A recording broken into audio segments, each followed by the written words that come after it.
ಜಗದ್ಗುರು ನಂದ್ಯಾವಧೂತ ಮಹಾಸ್ವಾಮಿಗಳಿಗೆ ನನ್ನ ಭಕ್ತಿಪೂರ್ವಕ ನಮನಗಳನ್ನು ಸಲ್ಲಿಸಿ, ಅದೇ ರೀತಿ ನಮ್ಮ ಜೊತೆ ಇರುವಂಥ ಇನ್ನೊಬ್ಬ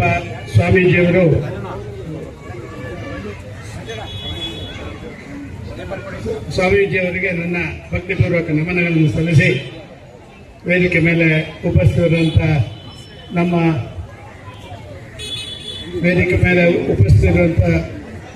ಪರಮ ಪೂಜ್ಯ ಮಹಾಸ್ವಾಮಿಗಳು, ಸಿದ್ದರಾಮ ಚೈತನ್ಯ ಮಹಾಸ್ವಾಮಿ, ಕ್ಷಮಿಸಿ ಸ್ವಾಮೀಜಿಯವರು, ನಮಗೆ ನಿಮ್ಮ ಅಷ್ಟು ದೊಡ್ಡ ರೀತಿಯಲ್ಲಿ ನಾನು ನಿಮ್ಮ ಜೊತೆ ಹೆಚ್ಚು ವೇದಿಕೆಯನ್ನು ಅಲಂಕರಿಸಿಲ್ಲ. ಅದಕ್ಕಾಗಿ ವಿಶೇಷವಾಗಿ ನಮ್ಮ ಹಿರಿಯರಾದಂಥ ಧರ್ಮೇಂದ್ರ ಕುಮಾರ್ರವರೇ, ನಮ್ಮ ಈ ಭಾಗದ ನಾಯಕರೇ ಮತ್ತು ಸೇರಿದಂಥ ಎಲ್ಲ ಸಜ್ಜನ ಬಂಧು ಭಗಿನಿಯರು, ಪ್ರಾಯಶಃ ಸ್ವಾಮೀಜಿಯವರು ತಮ್ಮನ್ನು ಉದ್ದೇಶಿಸಿ ಮಾತಾಡಲಿಕ್ಕಿದ್ದಾರೆ. ಈಗಾಗಲೇ ಅವರು ಮೈಸೂರಿಗೆ ಹೋಗುವ ನಿಮಿತ್ತ ಆದರೂ ಕೂಡ ಇಲ್ಲಿ ಭಾಗವಹಿಸಬೇಕು ಅಂತ ಹೇಳಿ ನಿಮಗೆಲ್ಲ ಆಶೀರ್ವಾದ ಮಾಡಬೇಕು ಅಂತ ಈ ಭಾಗಕ್ಕೆ ಬಂದಿದ್ದಾರೆ. ನಾನೇನು ಹೆಚ್ಚಿಗೆ ಮಾತಾಡಲಿಕ್ಕೆ ಇಷ್ಟಪಡುತ್ತೇನೆ. ಪ್ರಾಯಶಃ ನಮ್ಮ ಪವಿತ್ರ ದಿನಗಳಲ್ಲಿ, ದೇಶದ ಪವಿತ್ರ ದಿನಗಳಲ್ಲಿ ಕೆಂಪೇಗೌಡ ಜಯಂತಿ ಕೂಡ ಒಂದು ದಿನ ಅಂತ ನಾನು ಭಾವಿಸ್ತಾ ಇದ್ದೇನೆ. ಈ ದೇಶದ ಸ್ವಾತಂತ್ರ್ಯಕ್ಕಾಗಿ ಹೋರಾಟ ಮಾಡಿದ ಹಿರಿಯರ ಆ ಒಂದು ದಾರಿ ಅವರು ಹಾಕಿಕೊಟ್ಟದ್ದು ಅಂತ ನಾನು ಭಾವಿಸ್ತಾ ಇದ್ದೇನೆ. ಸುಮಾರು 500 ವರ್ಷಗಳ ಹಿಂದೆ ಒಬ್ಬ ರಾಜನಾಗಿ, ಜನಸೇವಕನಾಗಿ, ಸಾಮಾನ್ಯ ಜನರ ಮನಸ್ಸಿನಲ್ಲಿ ಉಳಿಯುವಂಥ ಒಬ್ಬ ಆದರ್ಶ ರಾಜನಾಗಿ ಕೆಲಸ ಮಾಡಿದಂಥದ್ದು ನಾವೆಲ್ಲ ಕಂಡಿದ್ದೇವೆ. ಪ್ರಾಯಶಃ ಅವರ ಆಚರಣೆಯ ಮುಖಾಂತರ ಮತ್ತೆ ಅವರ ಆದರ್ಶಗಳನ್ನು ಜ್ಞಾಪಿಸಿಕೊಳ್ಳುವಂಥದ್ದು. ವಿಶೇಷವಾಗಿ ಧರ್ಮೇಂದ್ರ ಕುಮಾರ್ ಇದರ ಬಗ್ಗೆ ಮಾತಾಡಲಿಕ್ಕಿದ್ದಾರೆ. ಇದನ್ನು ಆಚರಣೆ ಮಾಡುವುದರ ಮುಖಾಂತರ ಸಮಾಜದಲ್ಲಿ ಮತ್ತೆ ಒಂದು ಪರಿವರ್ತನೆಯನ್ನು ತರಬೇಕು ಅಂತ ಹೇಳುವಂಥದ್ದು. ಸ್ವಾತಂತ್ರ್ಯದ ನಂತರ ದಿನಗಳಲ್ಲಿ ನಮ್ಮ ದೇಶದ ರಾಜಕಾರಣಿಗಳು ನಡ್ಕೊಂಡಂಥ ರೀತಿ, ಇದನ್ನೆಲ್ಲ ಕಂಡಾಗ ಇವತ್ತಿನ ಗುರುಗಳಿಗೆ, ಹಿರಿಯರಿಗೆ, ಎಲ್ರಿಗೂ ಅನಿಸಿದೆ, ಎಲ್ಲೋ ಒಂದು ಆದರ್ಶ ಪುರುಷನನ್ನು ಆಗಾಗ ಜ್ಞಾಪಿಸಿಕೊಳ್ಳೋದು, ಅವನು ಮಾಡಿದ ಕೆಲಸವನ್ನ ಮತ್ತೆ ಈ ಭಾಗದಲ್ಲಿ ನಾವು ಪುನರಾವರ್ತನೆ ಮಾಡುವುದರ ಮುಖಾಂತರ ಸಾಮಾಜಿಕ ಪರಿವರ್ತನೆ ಸಾಧ್ಯ ಅಂತ ಹೇಳುವಂಥ ಹಿನ್ನೆಲೆಯಿಂದ ನಾಡಿನ ಎಲ್ಲೆಡೆ ಇವತ್ತು ನಮ್ಮ ಕೆಂಪೇಗೌಡರ ಜಯಂತ್ಯೋತ್ಸವವನ್ನು ಆಚರಿಸುವಂಥದ್ದು ನಾವು ಕಂಡಿದ್ದೇವೆ. ಪ್ರಾಯಶಃ ನಾನು ನಿಮ್ಮಲ್ಲೆಲ್ಲ ವಿನಂತಿ ಮಾಡೋದಿಷ್ಟೇ, ನಾವು ಈ ಭಾಗದ ಜನ ಒಂದಷ್ಟು ವಿಚಾರಗಳನ್ನು ತಿಳ್ಕೊಳ್ಳೋಣ, ಅದನ್ನು ಆಚರಣೆ ಮಾಡುವಂಥ ಪ್ರಯತ್ನಗಳನ್ನು ಮಾಡೋಣ. ಆ ಮುಖಾಂತರ ನಮ್ಮ ಸೇವೆ ಸಮಾಜಕ್ಕೆ ಸಿಕ್ಕಲಿಕ್ಕೆ ಅದು ಒಂದು ವೇಗ ಕೊಡ್ತದೆ ಅಂತ ನಾನು ಭಾವಿಸ್ತಾ ಇದ್ದೇನೆ. ನಾವೆಲ್ಲ ಆ ಕೆಲಸ ಕಾರ್ಯಗಳನ್ನು ಮಾಡೋಣ. ಧರ್ಮೇಂದ್ರ ಕುಮಾರ್ ಅವರ ಮಾತಿನ ನಂತರ ಯಾವುದನ್ನು ಆಯ್ಕೆ ಮಾಡಬೇಕು, ಯಾವುದನ್ನು ಬಿಡಬೇಕು ಅಂತ ಹೇಳುವಂಥ ತೀರ್ಮಾನಗಳನ್ನು ಮಾಡಿಕೊಳ್ಳುವಂಥ ಕೆಲಸ ಕಾರ್ಯಗಳನ್ನು ನಾವು ಮಾಡೋಣ. ಪರಮ ಪೂಜ್ಯ ಸ್ವಾಮೀಜಿಯವರು ಪ್ರಾಯಶಃ ಮುಂಚೂಣಿಯಲ್ಲಿ ಈ ಕೆಲಸ ಕಾರ್ಯಗಳನ್ನು ಸಮಾಜಕ್ಕೆ ಅರ್ಪಣೆ ಮಾಡಬೇಕು ಅಂತ ಹೇಳುವಂಥ ಆ ದೃಷ್ಟಿಯಿಂದ ಇಡೀ ಒಂದು ಸಮಾಜವನ್ನು ಎಚ್ಚರಿಸುವಂಥ ಕೆಲಸ ಮಾಡಿದ್ದಾರೆ. ಕೆಂಪೇಗೌಡರು ಯಾವುದೋ ಒಂದು ಜಾತಿಗೆ ಸೀಮಿತವಾದಂಥ ಆಡಳಿತಗಾರ ಅಲ್ಲ. ಕೆಂಪೇಗೌಡ ಯಾವುದೋ ಒಂದು ಕಡೆಯಲ್ಲಿ ತನ್ನ ಕೆಲಸದ ಮುಖಾಂತರ ನಾವು ಮಾಡುವಂಥ ಕೆಲಸಗಳು ಮಾತಾಡುವಂಥದ್ದೇ ಕೆಲಸ ಆಗಬಾರದು ಅಂತ ಹೇಳುವಂಥ ಸಂದೇಶವನ್ನು ಇಡೀ ಸಮಾಜಕ್ಕೆ ಕೊಟ್ಟಂಥ ಒಬ್ಬ ಆದರ್ಶ ಪುರುಷ ಕೆಂಪೇಗೌಡರು. ನಾವು ಇಲ್ಲಿ ಈ ಸಂಜಯ ನಗರದಲ್ಲಿ ನಿರಂತರವಾಗಿ ಇದನ್ನು ಆಚರಿಸಿಕೊಂಡು ಬರ್ತಾ ಇದ್ದೇವೆ. ಮಧ್ಯಾಹ್ನದ ಹೊತ್ತು ಒಂದು ಕಡೆಯಿಂದ ಸ್ವಲ್ಪ ಮಳೆ ಬರ್ತದೆ ಅಂತ ಹೇಳುವಂಥ ಭಾವನೆ, ಇನ್ನೊಂದು ಕಡೆಯಿಂದ ಸ್ವಲ್ಪ ಮೋಡ ಬಂದ ಕಾರಣ ಕುಳಿತುಕೊಳ್ಳಿಕ್ಕೆ ಒಳ್ಳೆಯದು ಅಂತ ಹೇಳುವಂಥ ಮನಸ್ಸು. ಯಾವುದೇ ಸಮಾಜದಲ್ಲಿರುವಂಥ ವಿಚಾರದ ಕಡೆ ನಾವು ನೋಡುವಂಥ ದೃಷ್ಟಿಕೋನದಿಂದ ಎಲ್ಲವೂ ನಡೀತದೆ. ಇವತ್ತು ಕೆಂಪೇಗೌಡರ ಆಚರಣೆಯನ್ನು ನಾವು ನೋಡಿದ್ರೆ, ಪ್ರಾಯಶಃ ಅವರ ಆದರ್ಶಗಳನ್ನು ನಾವು ಮೈಗೂಡಿಸಿಕೊಂಡ್ರೆ ಪ್ರಾಯಶಃ ಜಗತ್ತು ಮತ್ತೊಮ್ಮೆ ಯಶಸ್ವಿ ರಾಷ್ಟ್ರವಾಗಿ ಮೂಡಲಿಕ್ಕೆ ಸಾಧ್ಯ ಅಂತ ಹೇಳುವಂಥ ಭಾವನೆ ಇದೆ. ನಿಮಗೆಲ್ಲರಿಗೂ ಶುಭವಾಗಲಿ. ಮುಂದಿನ ದಿನಗಳಲ್ಲಿ ನಾವೆಲ್ಲರೂ ಒಟ್ಟಿಗೆ ಸೇರಿ ಒಂದಾಗಿ ನಮ್ಮ ನಾಡನ್ನು ಉಳಿಸಿ ಬೆಳೆಸಿ ಜಗತ್ತಿನ ಯಶಸ್ವಿ ರಾಷ್ಟ್ರವನ್ನಾಗಿ ಪರಿವರ್ತನೆ ಮಾಡೋಣ ಅಂತ ಹೇಳುವಂಥ ಮಾತನ್ನು ಮಾತ್ರ ನನ್ನ ಮಾತನ್ನು ನಿಲ್ಲಿಸ್ತೇನೆ. ಜೈ ಹಿಂದ್, ಜೈ ಕರ್ನಾಟಕ, ಜೈ ಕೆಂಪೇಗೌಡ. ನಮ್ಮನ್ನು ಉದ್ದೇಶಿಸಿ ದಯಮಾಡಿ ರಸ್ತೆ ಪಕ್ಕ ನಿಂತಿರೋರು ದಯಮಾಡಿ ಆಶೀರ್ವಾದಬೇಕು ಅಂತ ಹೇಳಿ ವಿನಂತಿ ಮಾಡ್ತೇವೆ. ಗೌಡ ಸ್ವಲ್ಪ ಸಂಖ್ಯೆಯನ್ನು ವೇದಿಕೆ ಮುಂದಾಗ ದಯಮಾಡಿ ಕುತ್ಕೊಳ್ಬೇಕು. ಜ್ಞಾನದ ಜ್ಯೋತಿಯನ್ನ ಬೆಳಗಿಸುವಂತ ಅಧಿಕೃತವಾಗಿ ನಾಡಪ್ರಭು ಕೆಂಪೇಗೌಡರ 517ನೇ ಜನ್ಮ ಜಯಂತ್ಯೋತ್ಸವಕ್ಕೆ ಈಗ ಅಧಿಕೃತವಾದ ಚಾಲನೆ ದೊರಕಿದೆ. ನಮ್ಮ ಎಲ್ಲ ಅತಿಥಿ ಗಣ್ಯ ಮಹೋದಯರಿಗೆ ಹಾಗೆ ನಮ್ಮ ಪರಮ ಪೂಜ್ಯ ಶ್ರೀ ಶ್ರೀ ಶ್ರೀ ನಂಜಾವಧೂತ ಮಹಾಸ್ವಾಮೀಜಿಗಳು ಸೇರಿದಂತೆ ಎಲ್ಲರಿಗೂ ಕೂಡ ತುಂಬ ಹೃದಯದ ಧನ್ಯವಾದಗಳನ್ನು ಈ ಮೂಲಕ ಸಲ್ಲಿಸ್ತಾ ಇದ್ದೇವೆ. ಒಂದು ಕಾರ್ಯಕ್ರಮದಲ್ಲಿ ನಮ್ಮೊಡನೆ ವಟಿಕಪುರಿ ಮಹಾ ಸಂಸ್ಥಾನದ ಪೀಠಾಧಿಪತಿಗಳಾದ ಶ್ರೀ ಶ್ರೀ ಶ್ರೀ ನಂಜಾವಧೂತ ಮಹಾಸ್ವಾಮಿಗಳು ಕೂಡ ದಿವ್ಯ ಅರಿವು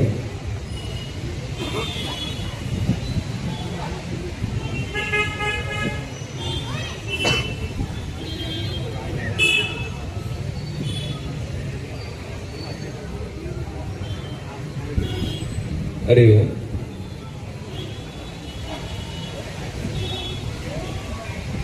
ಧರ್ಮಪ್ರಭು ನಾಡಪ್ರಭು ಯಲಹಂಕ ಭೂಪಾಲ ಇಡೀ ನಾಡಿಗೆ ಹೊಸ ದಿಕ್ಕನ್ನ ತೋರಿಸಿಕೊಟ್ಟಂತ ಕೆಂಪೇಗೌಡರನ್ನ ಅತ್ಯಂತ ಗೌರವಪೂರ್ವಕವಾಗಿ ಸ್ಮರಿಸಿ ವೇದಿಕೆಯಲ್ಲಿ ಉಪಸ್ಥಿತರಿರುವ ಸಿದ್ದರಾಮ ಚೈತನ್ಯ ಸ್ವಾಮೀಜಿಯವರೇ,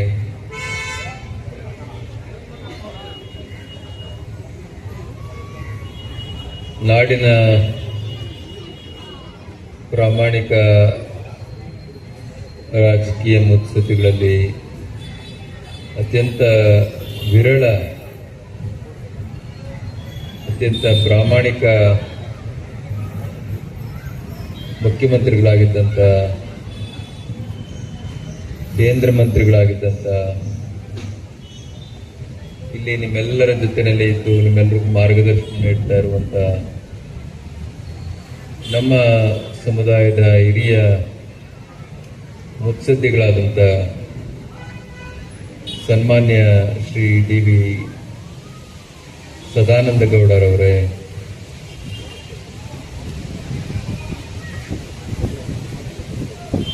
ಈ ಭಾಗದ ಹಿರಿಯ ಮುಖಂಡರಾದಂಥ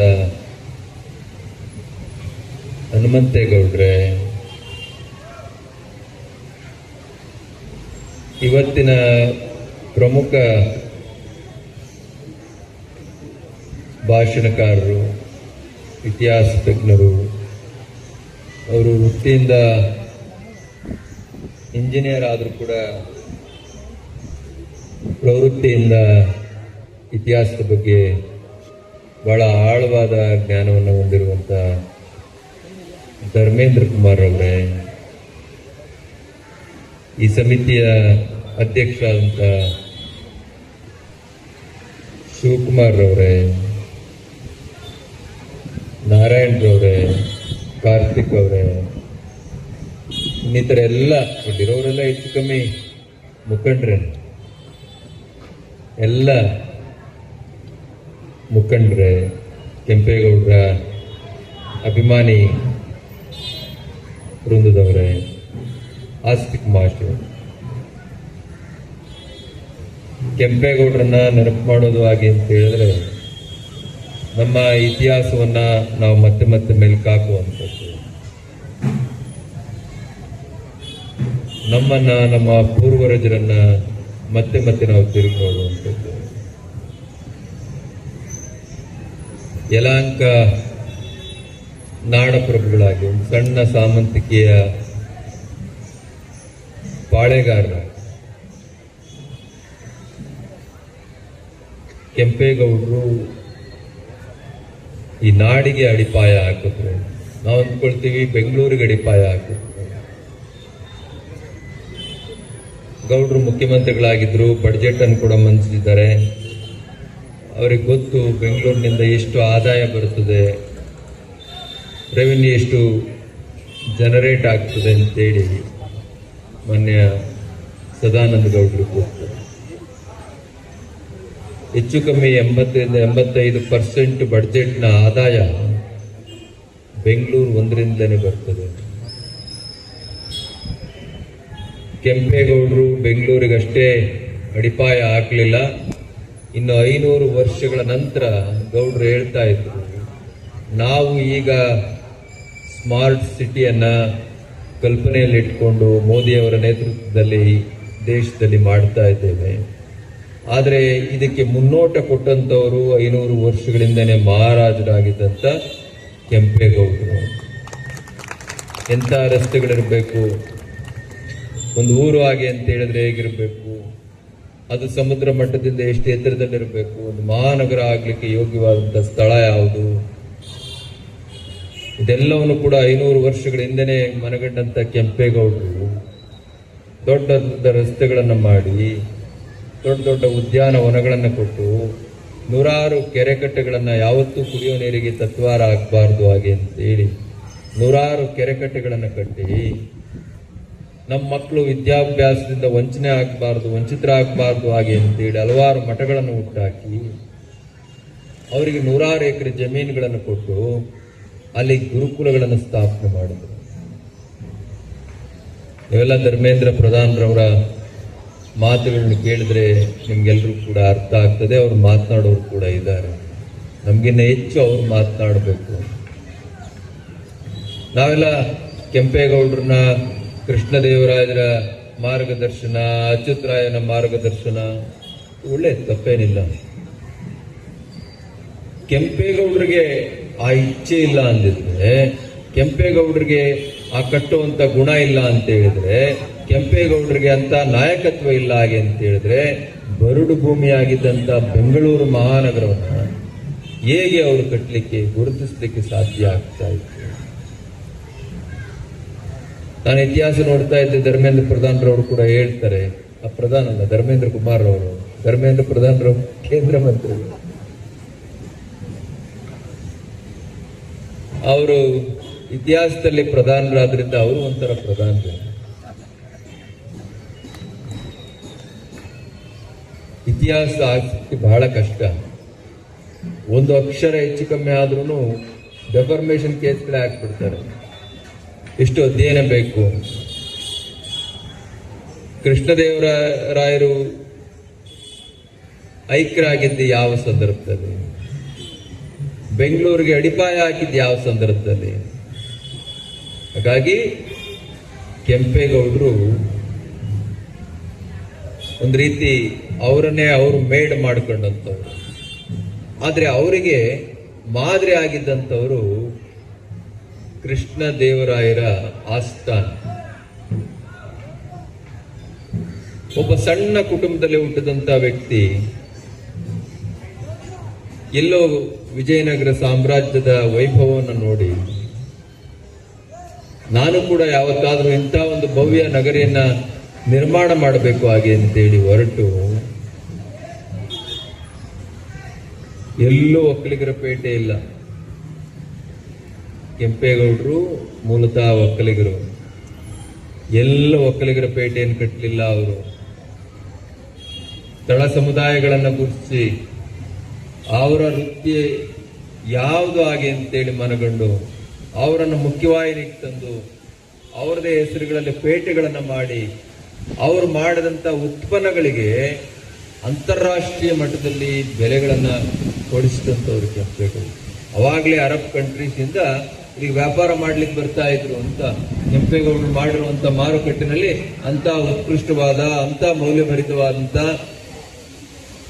ವಸ್ತುಗಳು ಸಿಗ್ತಾ ಇದ್ವು. ಆಹಾರ ಪದಾರ್ಥಗಳಿಂದ ಹಿಡಿದು ಪ್ರತಿಯೊಂದು ಉತ್ಪನ್ನಕ್ಕೂ ಕೂಡ ಅವರು ಮಹತ್ವವನ್ನು ಕೊಟ್ಟಿದ್ರು.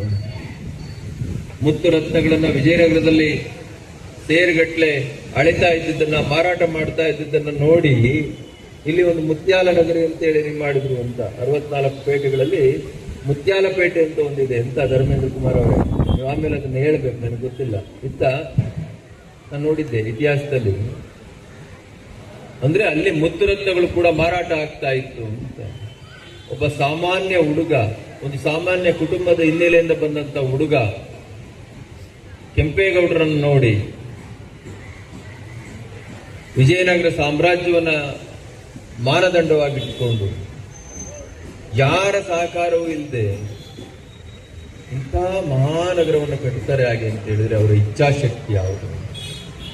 ಹಾಗಾಗಿ ನಾವು ಹೇಳಿದ್ದು ಬೀದಿ ಬೀದಿಗಳಲ್ಲಿ ಕೆಂಪೇಗೌಡರ ಪುತ್ಥಳಿ ಆಗಲಿ ಏನು ತಪ್ಪಿಲ್ಲ. ಅದರಿಂದ ಯಾರಾದ್ರೂ ಒಬ್ರು ಇಬ್ರು ಪ್ರೇರಣೆ ಆಗಿ ಅವರ ನಾಯಕತ್ವ ಗುಣಗಳನ್ನು ಕಲ್ತುಕೊಂಡು ಕೊನೆಗೆ ಅವ್ರ ಕುಟುಂಬವನ್ನಾದ್ರೂ ಕೂಡ ಚೆನ್ನಾಗಿ ನಿರ್ವಹಣೆ ಮಾಡಿದ್ರೆ ಅದಕ್ಕಿಂತ ಪುಣ್ಯ ಇನ್ನೇನು ಬೇಕು.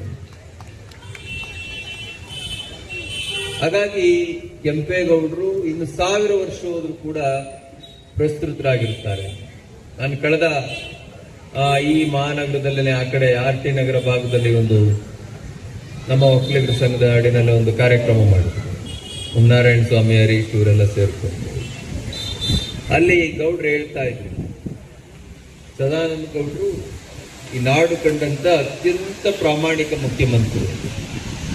ನಾನು ಬರುವಾಗ ಮಾತನಾಡ್ತಾ ಬಂದೆ, ಗೌಡ್ರೆ ಇದನ್ನ ಕಟ್ಟಿ ಎಷ್ಟು ವರ್ಷ ಆಯ್ತು ಮನೆ, ಅವ್ರ ಮನೆ ಕರೆದಿದ್ರು ಕಾರ್ತಿಕ್, ಇದನ್ನ ಕಟ್ಟಿ ಎಷ್ಟು ವರ್ಷ ಆಯ್ತು ನನಗೆ ಗೊತ್ತಿಲ್ಲ. 23 ವರ್ಷಗಳ ಕಾಲ ಅವರು ಬಾಡಿಗೆ ಮನೆಯಲ್ಲಿದ್ದು ಈಗ 6 ವರ್ಷದಲ್ಲಿ ಸ್ವಂತ ಮನೆ ಕಟ್ಕೊಂಡು ಲೋನ್ ಎಷ್ಟಿದೆ ಅಂತ ಅವ್ರು ಹೇಳಿದ್ರು, 1 ಲಕ್ಷ ಇದ್ರೆ ಲೋನ್ ಕಟ್ಟಬೇಕು ಗುರುಗಳೇ. ಹಾಗೆ ಇಂಥ ಮುಖ್ಯಮಂತ್ರಿಗಳು ಇರ್ತಾರ ಅಂತ ನನಗೆ ಆಶ್ಚರ್ಯ ಆಯ್ತು. ಇದಕ್ಕೆ ನೀವು ಚಪ್ಪಾಳೆ ಹೊಡಿಬೇಕು. ನಾವು ನೋಡಿದ್ದೀವಿ, ಒಂದ್ಸರಿ ಅಧಿಕಾರ ಅನುಭವಿಸಿದ್ರೆ 100 ತಲೆಮಾರು, 5-10 ತಲೆಮಾರಲ್ಲ, 100 ತಲೆಮಾರು ಕೂತು ಉಂಡ್ರು ಕೂಡ ಸವಿದೇ ಇರುವಂತ ಪರಿಸ್ಥಿತಿಗೆ ಹೋಗುವಂತ ರಾಜಕಾರಣಿಗಳ ಮಧ್ಯೆ ಒಬ್ಬ ಸದಾನಂದ ಗೌಡ ಅತ್ಯಂತ ಪ್ರಾಮಾಣಿಕ ಆಡಳಿತವನ್ನ ನೀಡಿ, ಇಂಥ ಸಮಚಿತ್ತ ಸದಾನಂದ ಗೌಡರು ನೀನು ಕೆಲವೇ ಗಂಟೆ, ಇನ್ನು 2 ದಿವಸದಲ್ಲಿ ನಾನು ರಾಜೀನಾಮೆ ಕೊಡ್ತೀನಿ ಅಂತೇಳಿ ಗೊತ್ತಿದ್ರು ಕೂಡ ಬೆಂಗಳೂರು ಭಾಗದ ಜನ ನೀರಿನಿಂದ, ಈ ಭಾಗದ ಜಿಲ್ಲೆಗಳ ಜನ ನೀರಿನಿಂದ ತತ್ವಾರ ಪಡ್ತಾ ಇದ್ದಾರೆ, ಬರದ ಬೇಗೆಯಿಂದ ಬೇಯ್ತಾ ಇದ್ದಾರೆ. ಕೋಲಾರಕ್ಕೆ, ತುಮಕೂರಿಗೆ, ಚಿಕ್ಕಬಳ್ಳಾಪುರಕ್ಕೆ, ಬೆಂಗಳೂರು ಗ್ರಾಮಾಂತರಕ್ಕೆ ನಾನು ನೀರು ಕೊಡಬೇಕು ಹಾಗೆ ಅಂತೇಳಿ ಎತ್ತಿನಹೊಳೆ ಪ್ರಾಜೆಕ್ಟ್ಗೆ ಅಪ್ರೂವಲ್ ಕೊಟ್ಟು 8,000 ಕೋಟಿ ರೂಪಾಯಿಗಳನ್ನ ಅನುದಾನವನ್ನು ಮೀಸಲಿಟ್ಟು ರಾಜೀನಾಮೆ ಕೊಟ್ಟಂತ ಒಬ್ಬ ಧೀಮಂತ ಮುಖ್ಯಮಂತ್ರಿ ಸದಾನಂದ ಗೌಡ. ಅವ್ರು ಹೇಳಿದ್ರು, ನಾನು ಇಷ್ಟೆಲ್ಲ ಕೆಲಸ ಮಾಡಬೇಕಾದ್ರೆ ನನಗೆ ಪ್ರೇರಣೆ ಯಾರು ಹಾಗೆ ಅಂತ ಹೇಳಿದ್ರೆ ಅದು ಕೆಂಪೇಗೌಡರು. ಸಾಕಲ್ಲ, ಆ ರೀತಿ ಇನ್ಯಾರಾದ್ರೂ ಒಂದು 100 ಜನ ಯುವಕರು ಕೆಂಪೇಗೌಡರನ್ನ ಪ್ರೇರಣೆಯಾಗಿ ಇಟ್ಕೊಂಡು ಅವರು ಒಳ್ಳೆ ಕೆಲಸ ಮಾಡ್ಲಿಕ್ಕೆ ಹೊರಟು ಬಿಟ್ರೆ ನಾವು ರಾಮರಾಜ್ಯವನ್ನು ಕಾಣ್ಲಿಕ್ಕೆ ಆಗೋದಿಲ್ವಾ? ಬಹಳ ದೊಡ್ಡ ಮುನ್ನೋಟ ಇರುವಂತ ದೇಶವನ್ನು ಕಟ್ಟಲಿಕ್ಕೆ ಆಗೋದಿಲ್ವಾ? ಹಾಗಾಗಿ ಕೆಂಪೇಗೌಡರ ನಾಯಕತ್ವ, ಕೆಂಪೇಗೌಡರ ಮನೋದಾರ್ಢ್ಯ, ಆ ವಿಲ್ ಪವರ್, ಇಚ್ಛಾಶಕ್ತಿ ಇವತ್ತು ನಮ್ಮ ಯುವಕರಿಗೆ ಬೇಕಾಗಿದೆ. ಹಾಗಾಗಿ ಕೆಂಪೇಗೌಡರು ಈ ನಾಡಿನ ಐಕಾನ್, ಅದಕ್ಕೆ ದೊಡ್ಡ ಪ್ರತಿಮೆಯನ್ನು ನಿಲ್ಲಿಸಬೇಕು ಹಾಗೆ ಅಂತ ಕೇಳಿದ್ರು. ಏರ್ಪೋರ್ಟ್ಗೆ ಅವ್ರ ಹೆಸರು ಇಡಬೇಕು ಹಾಗೆ ಅಂತ ಕೇಳಿದ್ರು. ನಾರಾಯಣ ಸ್ವಾಮಿ ಮೇಲ್ ಬನ್ನಿ ಬನ್ನಿ. ಈ ಕ್ಷೇತ್ರದ ಇದು ನಿಮ್ಗೆ ಸೇರ್ತಿತ್ತಾ? ನಾರಾಯಣ್ ಬನ್ನಿ, ನೀವು ಅವತ್ತೇ ಬರಲ್ಲ ಅಂತ ಹೇಳಿದ್ರು. ಈ ಬಿಜೆಪಿಲಿ ಇರೋರಿಗೆ ಬೆಲೆ ಶಿಸ್ತು, ಬಹಳ ಡಿಸಿಪ್ಲಿನ್. ಅವ್ರು ಕರೆಯಕ್ ಬಂದಾಗ ಹೇಳಿದ್ರು, ಯಾವಾಗ ನಾವು ಯಾರು ವೇದಿಕೆ ಹತ್ಸಲ್ಲ, ನಾವು ವೇದಿಕೆಗೆ ಹೋಗಲ್ಲ ಅಂತ. ನಾರಾಯಣ ಅವತ್ತು ಬಂದಾಗ ಹೇಳ್ತಾ ಇತ್ತು. ಆ ರೀತಿಯ ಒಂದು ದೂರದೃಷ್ಟಿಯನ್ನು ಇಟ್ಕೊಂಡು ಕೆಂಪೇಗೌಡರು ಈ ಊರಿಗೆ ಅಡಿಗಲ್ಲನ್ನು ಹಾಕಿದ್ರು. ಶಿವಕುಮಾರ್ ಯಾವಾಗ್ಲೂ ಹೇಳ್ತಿರ್ತಾರೆ, ನಮ್ಮ ಮಾನ್ಯ ಮುಖ್ಯಮಂತ್ರಿಗಳು, ಹಿಂದೆಲ್ಲ ಫಾರಿನ್ ಡೆಲಿಗೇಟ್ಸ್ ಬಂದ್ರೆ, ಬೇರೆ ದೇಶದ ಮುಖ್ಯಸ್ಥರು ಬಂದ್ರೆ ಮೊದಲು ರಾಷ್ಟ್ರ ರಾಜಧಾನಿಗೆ ಹೋಗಿ ಆನಂತರ ಬೆಂಗಳೂರಿಗೆ ಹೋಗ್ಬೇಕು ಹಾಗೆ ಅಂತ ಏನಾದ್ರೂ ಕೆಲಸ ಇದ್ರೆ ಯೋಚನೆ ಮಾಡ್ತಾ ಇದ್ರು. ಆದ್ರೆ ಇವತ್ತು ಮೊದಲು ಬೆಂಗಳೂರಿಗೆ ಬಂದು ಆನಂತರ ರಾಷ್ಟ್ರ ರಾಜಧಾನಿಗೆ ಹೋಗ್ಬೇಕು ಬೇಡವೋ ಹಾಗೆ ಅಂತೇಳಿ ಯೋಚನೆ ಮಾಡ್ತಾರೆ. ಇದು ನಿಜವಾದ ನಾಯಕತ್ವ. ಇವತ್ತು ಲಂಡನ್ನ ನಗರಗಳಲ್ಲಿ ಇವತ್ತು ಈ ಒಂದು ಪ್ಲಾನ್ ಅನ್ನ, ಈ ನಗರದ ಪ್ಲಾನ್ ಅನ್ನ ಇಟ್ಕೊಂಡು ಯಾವ ರೀತಿ ಕೆಂಪೇಗೌಡರು ಈ ನಗರವನ್ನು ಕಟ್ಟಿದ್ರು ಅದನ್ನ ಮಾದರಿಯಾಗಿ ಇಟ್ಕೊಂಡು ಇವತ್ತು ನಗರಗಳನ್ನು ನಿರ್ಮಾಣ ಮಾಡುವಂತ ಹಂತಕ್ಕೆ ಬ್ರಿಟಿಷ್ ಕೂಡ ಯೋಚನೆ ಮಾಡಿದ್ರು. ಅದೆಲ್ಲವನ್ನು ಕೂಡ ಧರ್ಮೇಂದ್ರ ಕುಮಾರ್ ಅವರು ವಿಸ್ತೃತವಾಗಿ ಹೇಳ್ತಾರೆ, ತುಂಬಾ ಅಥೆಂಟೇಟಿವ್ ಆಗಿ. ಮೈಸೂರು ಮಹಾರಾಜರನ್ನ ನಾವೆಲ್ಲ ಮರ್ತೇ ಬಿಟ್ಟಿದ್ದೀವಿ. ನಾಲ್ವಡಿ ಕೃಷ್ಣರಾಜ ಒಡೆಯರರು ಬಹುಶಃ ಮಹಾರಾಜರಾಗಿಲ್ಲದೆ ಇದ್ದಿದ್ರೆ ನಮ್ಮ ನಾಡು ಹೇಗಿರ್ತಿತ್ತು? ಎಂತ ದೊಡ್ಡ ವ್ಯಕ್ತಿತ್ವ. ಅಂದಿನ ಮಹಾರಾಜರು ಯಾವಾಗಲೂ ಕೂಡ ನಾಡಿನ ಹಿತದ ಬಗ್ಗೆ ಯೋಚನೆ ಮಾಡ್ತಾ ಇದ್ರು. ಇಂದಿನ ಮಹಾರಾಜರುಗಳು ಅವರ ಹಿತದ ಬಗ್ಗೆ ಯೋಚನೆ ಮಾಡ್ತಾರೆ, ಅಷ್ಟೇ ವ್ಯತ್ಯಾಸ. ಅದರಲ್ಲೂ ವಿರಳ ನಾಡು ಈ ರೀತಿ ಇರಬೇಕು ಹಾಗೆ ಅಂತೇಳಿ ಒಂದು ದೊಡ್ಡ ವಿಷನ್ ಅಂಡ್ ವಿಷನರಿ ಇಟ್ಕೊಂಡು ಯೋಚನೆ ಮಾಡುವಂಥವ್ರು ಬಹಳ ವಿರಳ. ಹಾಗಾಗಿ ಅಂತ ನಾಯಕತ್ವವನ್ನ ನಮ್ಮ ನಾಡಿನ ಯುವಕರು ಇವತ್ತು ವಹಿಸಬೇಕಾಗಿದೆ. ಅಂತ ಯುವಕರನ್ನು ನಾವು ನಿರ್ಮಾಣ ಮಾಡಬೇಕಾಗಿದೆ.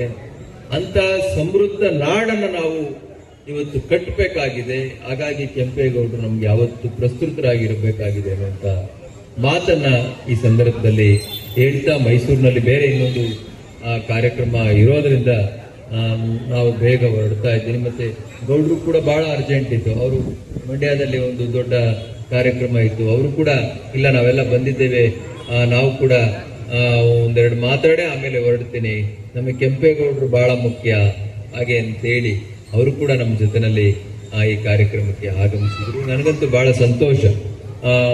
ಮೈದಾನದಲ್ಲೇನೋ ಮಾಡ್ತಾ ಇದ್ದೀರಿ, ಮೈದಾನ ಚಿಕ್ಕದು, ಇದನ್ನು ತುಂಬಿಸಿಲ್ಲ ನೀವು. ಕೆಂಪೇಗೌಡರಿಗೆ ಧರ್ಮ ಇಲ್ಲ, ಕೆಂಪೇಗೌಡರಿಗೆ ಜಾತಿ ಇಲ್ಲ. 64 ಪೇಟೆಗಳನ್ನು ಕಟ್ಟಿದ್ರೆ ಕಂಬಾರ ಪೇಟೆ, ಕುಂಬಾರ ಪೇಟೆ, ಎಷ್ಟು ನಗಸ್ತ್ರ ಪೇಟೆ, ಅಕ್ಕಿ ಪೇಟೆ, ಬಳೆ ಪೇಟೆ, ಇಂಥ ಪೇಟೆಗಳು, ಇಂಥ ಜನಾಂಗದ ಮೂಲ ಪೇಟೆಗಳು ಇಲ್ಲ ಹಾಗೆ ಅಂತ ಹೇಳೋ ಹಾಗಿಲ್ಲ. ಎಲ್ಲ ಸಮುದಾಯದ, ತಳ ಸಮುದಾಯದ, ಶೋಷಿತ ಸಮುದಾಯಗಳ ಪೇಟೆಗಳನ್ನು ಮಾಡಿದಂಥವ್ರು ಕೆಂಪೇಗೌಡರು. ಅವ್ರಿಗೆ ಜಾತಿಯಿಂದ ನೋಡೋದಾಗ್ಲಿ, ಧರ್ಮದಿಂದ ನೋಡೋದಾಗ್ಲಿ, ವರ್ಗದಿಂದ ಕೆಂಪೇಗೌಡರನ್ನ ಗುರುತಿಸುವಂಥದ್ದಾಗಲಿ ಯಾವತ್ತೂ ಆಗ್ಬಾರ್ದು. ಹಾಗಾಗಿ ಮುಂದಿನ ದಿನದಲ್ಲಿ ಇಲ್ಲಿ ಯಾವ್ದು ದೊಡ್ಡ ಮೈದಾನ ಇದೆ, ನಾರಾಯಣ ಅವರೇ, ನಾರಾಯಣ ಸ್ವಾಮಿ ಅವರೇ, ನಾವೆಲ್ಲ ನೇತೃತ್ವ ವಹಿಸ್ಕೊಂಡು ಗೌಡ್ರ ಮಾರ್ಗದರ್ಶನ ಇಟ್ಕೊಂಡು, ಹನುಮಂತೇಗೌಡ್ರೆ ಮನೆಯಿಂದಲೂ ಕೂಡ ನೀವು ಹೊರಟು ಬಂದು ಸಾವಿರಾರು ಸಂಖ್ಯೆಯಲ್ಲಿ ಎಲ್ಲರನ್ನು ಜೊತೆಗಿಟ್ಕೊಂಡು ವಿಶ್ವಾಸ ತಗೊಂಡು ನಮ್ಮೆಲ್ಲರನ್ನು ಕರೆದು ಒಂದು ಅದ್ಭುತವಾದ ಕೆಂಪೇಗೌಡರ ಜಯಂತಿಯನ್ನ ಮಾಡಿ ತೋರಿಸ್ಬೇಕು. ಇದು ಬಹಳ ಚೆನ್ನಾಗಿದೆ. ನೆಕ್ಸ್ಟ್ ಎಕ್ಸ್ಟೆಂಡ್ ಆಗ್ಬೇಕು. ಕೆಂಪೇಗೌಡರ ಹೆಸರು 100 ಪಡಿಕೊಳ್ಬೇಕು. ಆ ಕೆಲಸವನ್ನ, ಆ ಜವಾಬ್ದಾರಿಯನ್ನ ನಾವೆಲ್ಲರೂ ಕೂಡ ತೆಗೆದುಕೊಳ್ಬೇಕು ಅನ್ನುವಂತ ಭಾವನೆಯನ್ನ ವ್ಯಕ್ತಪಡಿಸಿ ಬಹಳ ಸಂತೋಷ. ಇವತ್ತು ಡಾಲರ್ಸ್ ಕಾಲೋನಿ, ನಾಗಶೆಟ್ಟಿಹಳ್ಳಿ, ಇನ್ನು ಯಾವ ಗೆದ್ಲಹಳ್ಳಿ, ಯಾವುದು ಅಶ್ವಥ್ ನಗರ, ಭೂಪಚಂದ್ರ, ಲೊಟ್ಟೆಗೊಲ್ಲಹಳ್ಳಿ, ಎಲ್ಲ ಹಳ್ಳಿಗಳವರು ನೀವು ಸೇರಿಕೊಂಡು ಇನ್ನೂ ಹಳ್ಳಿಗಳವ್ರು ನೀವೆಲ್ಲ ಉಳಿಸ್ಕೊಂಡಿದ್ದೀರಿ. ಇಲ್ಲಿರೋರೆಲ್ಲ ಜಮೀನ್ದಾರ್ರೆ, ಜಮೀನು ಎಷ್ಟಿದಾವ ಗೊತ್ತಿಲ್ಲ. ಇವ್ರ ಹೆಸರಾಗ ಜಮೀನ್ ಹಂಗೆ ಇದೆ. ನಾರಾಯಣ ಸ್ವಾಮಿ ಬಹಳ ಬುದ್ಧಿವಂತರು, ಬಹಳ ಕ್ಲೆವರ್. ಹಂಗಾಗಿ ಒಂದ್ಸರಿ MLA ಮಾಡ್ಕೊಂಡಿದ್ರಿ ನೀವು. ಜಮೀನು ಇವ್ರ ಹೆಸರಲ್ಲಿಲ್ಲ. ಎಷ್ಟು ಅರ್ಥಪೂರ್ಣವಾದ ಮಾತು. ಇವತ್ತು ಬೆಂಗಳೂರಿನಲ್ಲಿ ಲಕ್ಷಾಂತರ ಜನ ನಮ್ಮ ಸಮುದಾಯದವರು ಬೆಂಗಳೂರಿನ ಅಭಿವೃದ್ಧಿಗಾಗಿ ಲಕ್ಷಾಂತರ ಎಕರೆ ಜಮೀನು ಕಳ್ಕೊಂಡಿದ್ದಾರೆ. ಸರ್ಕಾರ ಅವರಿಗೆ ಪರ್ಯಾಯ ಭೂಮಿಯನ್ನು ಕೊಡಬೇಕು. ಇಲ್ಲ ತಗೊಂಡಿರುವಂತ ಜಮೀನಲ್ಲೇ ಅದೇನೀಗ ಪಾರ್ಟಿ 60 ರೇಷೋ ಅದನ್ನೆಲ್ಲ ಮಾಡ್ತಾ ಇದ್ದಾರೆ ಸಾಹೇಬ್ರೆ, ಅದನ್ನಾದ್ರೂ ಮಾಡಬೇಕು. ಅವ್ರ ಭೂಮಿನಲ್ಲೇನೆ ಯಾರೋ ಆ ಪರದೇಶಿಯ ಬಂದು ಕಂಪ್ನಿ ಮಾಡಿದ್ರೆ ಇವನು ವಾಚ್ಮ್ಯಾನ್, ಇವನಿಗೆ ಸ್ಕಿಲ್ ಇಲ್ಲ, ಎಜುಕೇಶನ್ ಇಲ್ಲ, ವಾಚ್ಮ್ಯಾನ್ ಆಗು, ಗಾರ್ಡ್ ಆಗು, ತೋಟದ ಮಾಲಿ ಆಗು, ಕೆಲಸ ಮಾಡುವಂತ ಸಾವಿರಾರು ಉದಾಹರಣೆಗಳು ಇವತ್ತು ಬೆಂಗಳೂರಿನಲ್ಲಿ ನಾವು ನೋಡ್ತಾ ಇದ್ದೇವೆ. ಹಾಗಾಗಿ ಆ ನೆಲದ ಮಾಲೀಕನಿಗೆ ಆ ಮಾಲೀಕತ್ವವನ್ನು ಉಳಿಸಿಕೊಟ್ಟು ನೀವು ಬೇರೆ ಏನಾದ್ರೂ ಮಾಡಿ. ಬೇರೆ ರಾಜ್ಯಗಳನ್ನು ನೋಡ್ತೀವಿ, ಸಿಂಗಾಪುರ ಅಥವಾ ಮಲೇಷ್ಯಾದಲ್ಲೆಲ್ಲ ಆ ಮೂಲ ನೆಲದ ಇವನೇನಿರ್ತಾನೆ ಭೂಮಿ ಪುತ್ರ ಅಂತ ಏನೋ ಅಲ್ಲೊಂದು ಪ್ರಾಜೆಕ್ಟ್ ಏನೋ ಮಾಡಿದ್ದಾರೆ. ಆ ಭೂಮಿಯನ್ನೇ ಅವನೇ ಒಡೆಯ, ಅದರಡಿನಲ್ಲಿ ನೀನು ಏನಾದ್ರೂ ಮಾಡು ಶೇರ್ ತಗೊಂಡು. ದುಬೈಯಲ್ಲಿ ಕೂಡ ಹಂಗೇನೆ ಮಾಡಿದ್ದಾರೆ. ಹಾಗಾಗಿ ಆ ನೆಲದ ಮಾಲೀಕ ಹೌದು ಭೂಮಿ ಪುತ್ರ ಅಂತಲೇ ಒಂದು ಇದನ್ನ ಮಾಡಿದ್ದಾರೆ. ಅವನು ಯಾವಾಗಲೂ ಓನರ್ ಆಗೇ ಇರ್ತಾನೆ. ನೀವೇನಾದ್ರೂ ಅಭಿವೃದ್ಧಿ ಮಾಡಿ ಅವನಿಗೆ ಶೇರ್ ಕೊಡ್ಬೇಕು. ನೀವು ಬೇರೆ ದೇಶಗಳಲ್ಲಿ ಆ ಒಂದು ಪಾಲಿಸಿ ಇದೆ, ಅದನ್ನ ಇಲ್ಲೂ ಕೂಡ ನೀವು ತರಬೇಕು. ನೀವು ಭೂಮಿ ಒಡೆಯರೇನಿದ್ದೀರಿ, ಇವತ್ತು ನೀವು 10, 15, 20, 50 ಅಥವಾ ಲಕ್ಷ ರೂಪಾಯಿಗೆ ಮಾರ್ಕೊಂಡಂತ ಜಮೀನು ಇವತ್ತು ಡಾಲರ್ಸ್ ಕಾಲೋನಿಯಲ್ಲಿ, ಈ ನಗರದಲ್ಲಿ, ಈ ನೆಲದಲ್ಲಿ ಇವತ್ತು 50-60 ಕೋಟಿ ಆಗಿದೆ. ಒಂದೊಂದು ಸೈಟೇನೆ 30-40 40-60 ಇವತ್ತು 7-8 ಕೋಟಿ ರೂಪಾಯಿಗಳಿಗೆ ಹೋಗ್ತಾ ಇದೆ. ಇವತ್ತು ನಿಮ್ಮ ಪರಿಸ್ಥಿತಿ ಏನಾಗಿದೆ? ನೀವು ಬುದ್ಧಿವಂತರಾಗ್ಲಿಲ್ಲ, ಜಮೀನು ಕಳ್ಕೊಂಡ್ರಿ, ಇವತ್ತು ನಿಮ್ಮ ಪರಿಸ್ಥಿತಿ ಏನಾಗಿದೆ? ಹಾಗಾಗಿ ಸರ್ಕಾರ ಕಾನೂನುಗಳನ್ನು ತರಬೇಕಾದ್ರೆ, ನೀತಿಗಳನ್ನು ತರಬೇಕಾದ್ರೆ ಆ ಭೂಮಾಲೀಕ ಯಾರಿದ್ದಾನೆ, ಆ ರೈತ ಯಾರಿದ್ದಾನೆ, ಅವನಿಗೆ ಮೊದಲು ನ್ಯಾಯ ಕೊಟ್ಟು ಅವನ ಭೂಮಿಯನ್ನ ಅವನಿಗೆ ಉಳಿಸಿಕೊಟ್ಟು ಪ್ರಾಜೆಕ್ಟ್ಗಳನ್ನು ರೂಪಿಸುವಂತ ಕೆಲಸ ಮಾಡಿದಾಗ ಅವರು ಕೂಡ 4 ಕಾಸು ನೋಡುವಂಥದ್ದಾಗ್ತದೆ, ಅವನು ಕೂಡ ಮುಖ್ಯವಾಹಿನಿಗೆ ತಂದಂತ ಆಗ್ತದೆ ಅನ್ನುವಂಥ ಭಾವನೆಯನ್ನು ವ್ಯಕ್ತಪಡಿಸ್ತಾ ಸರ್ಕಾರ ಅದನ್ನ ಮನಗಾಣಬೇಕು ಹಾಗೆ ಅನ್ನುವಂಥ ಮಾತನ್ನ ಈ ಸಂದರ್ಭದಲ್ಲಿ ತಿಳಿಸ್ತಾ ಮತ್ತೊಮ್ಮೆ ತಮ್ಮೆಲ್ಲರೂ ಕೂಡ ಕೆಂಪೇಗೌಡರ ಜಯಂತಿಯ ಶುಭಾಶಯಗಳನ್ನ ಹೇಳ್ತಾ ಅವರ ಆದರ್ಶಗಳನ್ನ, ತತ್ವಗಳನ್ನ, ಸಿದ್ಧಾಂತಗಳನ್ನ, ಮೌಲ್ಯಗಳನ್ನ ನಾವೆಲ್ಲರೂ ಕೂಡ ಇನ್ನೂ 100 ವರ್ಷಗಳ ಮುಂದೆ ನಾವು ತೆಗೆದುಕೊಂಡು ಹೋಗುವಂತ ಪ್ರಯತ್ನಗಳನ್ನ ಮಾಡೋಣ ಹಾಗೆ ಅಂತೇಳಿ ಭಗವಂತ ನಿಮ್ಗೆ ಆ ಶಕ್ತಿಯನ್ನು ಕೊಡ್ಲಿ, ನಿಮ್ಮೆಲ್ಲರಿಗೂ ಸದಾ ಒಳಿತನ್ನ ಕರುಣಿಸ್ಲಿ ಹಾಗೆ ಅಂತೇಳಿ ತುಂಬು ಹೃದಯದಿಂದ ಹಾರೈಸಿ ಕಾರ್ಯಕ್ರಮ ನಾಗರಿಕ ಬಂಧುಗಳು ಕೂಡ ಸಾಕಷ್ಟು ಜನರ ಒಂದು ಕಾರ್ಯಕ್ರಮದಲ್ಲಿ ಕೈ ಜೋಡಿಸಿ ನಮ್ಮೊಡನೆ ಸಹಕಾರ ಕೊಟ್ಟಿದ್ದೀರಿ.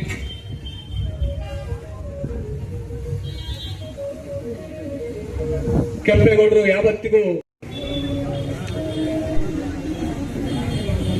ಇದೀಗ ಶ್ರೀಮತಿ ಸುನೀತಾ ಮಂಜುನಾಥ್ ಅವರಿಗೆ ಗೌರವ ಸಮರ್ಪಣೆಯಾಗಿದೆ. ಅವರು ನಮ್ಮ ಸಮುದಾಯ ಹಾಗೆ ಕರ್ನಾಟಕ ರಾಜ್ಯೋತ್ಸವ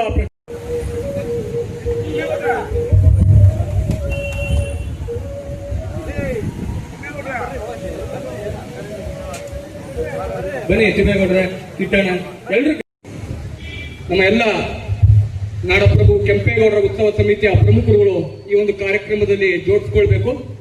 ಇದೀಗ ಪರಮ ಪೂಜ್ಯ ಶ್ರೀ ಶ್ರೀ ಶ್ರೀ ನಂಜಾವಧೂತ ಮಹಾಸ್ವಾಮೀಜಿಗಳಿಗೆ ನಮ್ಮ ಕೆಂಪೇಗೌಡರ ಉತ್ಸವ ಸಮಿತಿಯ ವತಿಯಿಂದ ಗೌರವ ಸಮರ್ಪಣೆ.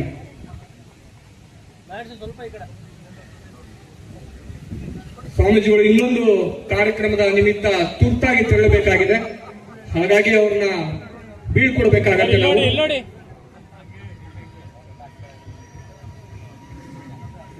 ಬೇರೆ ಕಾರ್ಯಕ್ರಮಗಳಿದ್ರೂ ಕೂಡ ನಮ್ಮ ಭಾಗಕ್ಕೆ ಆಗಮಿಸಿ ನಮ್ಮ ವಕ್ತಾರರು ಯೂಟ್ಯೂಬ್ಗಳಲ್ಲಿ ನೋಡ್ತಿದ್ದೀರಾ, ಧರ್ಮೇಂದ್ರ ಕುಮಾರ್ ಅಂತೇಳಿ.